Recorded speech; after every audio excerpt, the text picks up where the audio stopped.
So my beautiful viewers, I'm back with the episode now. Like, I have this almond croissant full of almond paste, so buttery, so crunchy, and so delicious.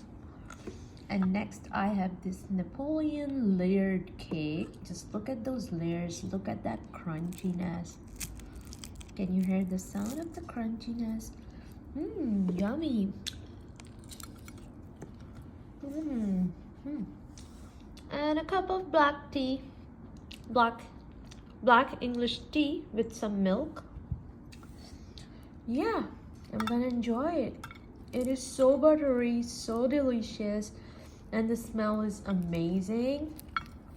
Excuse the way I'm just cutting my croissant. Just look at those layers, guys. Yummy.